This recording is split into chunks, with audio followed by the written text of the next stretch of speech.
இளைஞர் வந்து ஆணவ படுகொலை செய்திருக்காரு. சில தமிழகத்தில் இருந்த அதே படம் வந்து கைது பண்ணிருக்கோம்.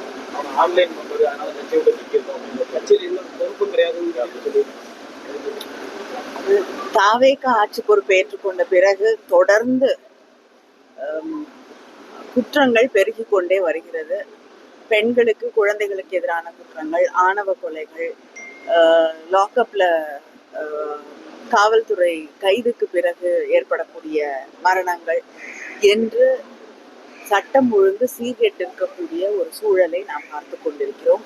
அதைவிட கவலைக்குரிய ஒன்று, இந்த குற்றங்களில் பல குற்றங்களை செய்திருக்கக்கூடியவர்கள் தாவேகாவை சேர்ந்தவர்களாகவே நாம் காணக்கூடிய ஒரு சூழல் இருக்கிறது.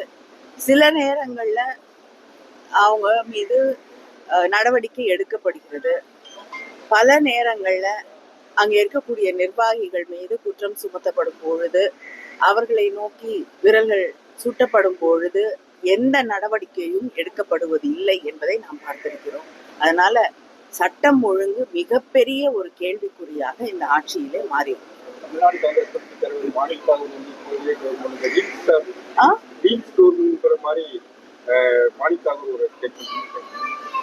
அவர் கவர்மெண்ட்டை பத்தி பேசுறாருன்னா அது அவருடைய கூட்டணியில இருக்கக்கூடிய ஆட்சி. ஆனா சட்டமன்றமே வந்து ரீல்ஸ்க்காக தான் நடத்தப்படுகிறது என்ற உணர்வை அவர்கள் உருவாக்கி கொண்டிருக்கிறார்.